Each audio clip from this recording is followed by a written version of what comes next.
LG was very specific that its new G6 should not be compared against the G5 or V20. The company wants to rewrite the rules, and that's what we're here to have a look at MWC 2017. I'm Jaime Rivera with Pocket Now from Barcelona, and this is the LG G6.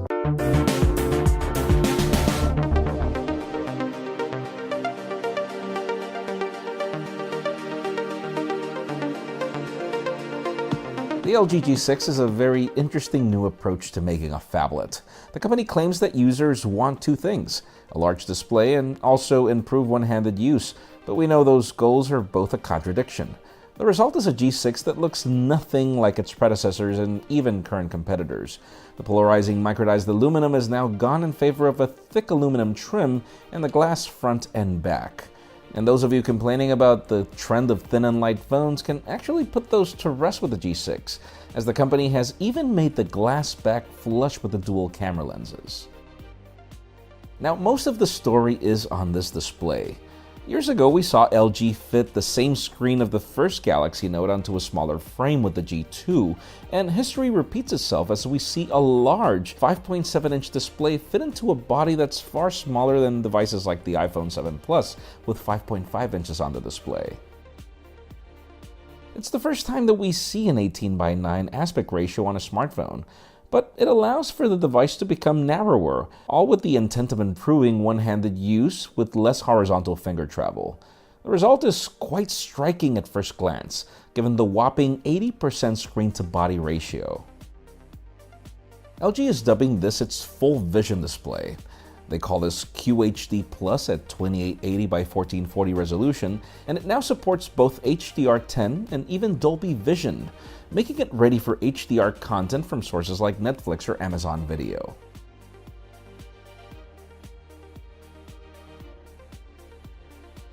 Now, the rounded corners on the display play a very interesting role. Not only do they differentiate the device from anything else we've ever seen, but according to LG, these also help improve durability, as their testing has proved that they do a better job at withstanding 70% more falls than counterparts with regular sharp borders. The upside is that 18:9 is closer to the common movie aspect ratio for certain content consumption, and it also fits pretty much 2-in-1 territory, meaning you have two perfect squares at the top and the bottom for multitasking, and LG has even enhanced its user interface to fit these squares with enhanced content. Now, the downside is that while the screen is narrower, the menu elements at the top are now at a taller position, just throwing one-handed usability enhancements down the window. Oh, and you better get used to the pillar boxes watching video from most other sources that stick to 16:9, like YouTube, for example. We also reminisce on the G2 and the death of the removable battery, which became a need to provide IP68 water and dust resistance, though LG compensates with growing the battery at now 3300 mAh and offering Quick Charge 3.0. and even wireless charging under all existing standards, though the latter is only available in the United States markets. And this is not the only market restriction, as the very much teased hi-fi audio DAC for this phone is pretty much only available in certain other markets like Korea. Spec-wise, we have a Snapdragon 821 processor with 4 gigs of RAM and 32 gigs of expandable storage. And yeah, even the 64GB option will only be available in certain markets as well. And for those of you asking why not an 835 on this processor, keep in mind that the phone is planned to ship far earlier than Qualcomm will be ready with the 835, according to LG. The dual camera system has found some major improvements, now providing the same 13-megapixel sensor for both cameras, being the standard one at 71 degrees and also the wide angle at 125 degrees. This pretty much allows for the concept of true optical zoom to be achieved, and LG claims to have enhanced the software to make this possible by removing the harsh transitions, even though the software is not final to prove that.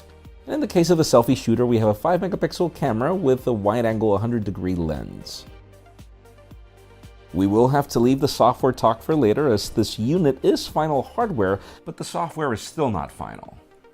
LG told us that we should expect the final version of the software as we get closer to its launch, but yes, this phone is running the Google Assistant, even though it's still being powered by Android 7.0 Nougat, at least on this pre-production unit.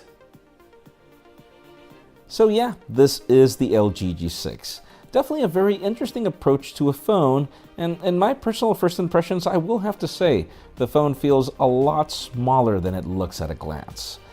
Make sure you share your comments down below over what you think about this G6. And while you're at it, make sure you follow us on social media and hit that subscribe button down below for more videos like this one. You can also follow me on Twitter, Jaime_Rivera, or on Instagram at Jaime Rivera.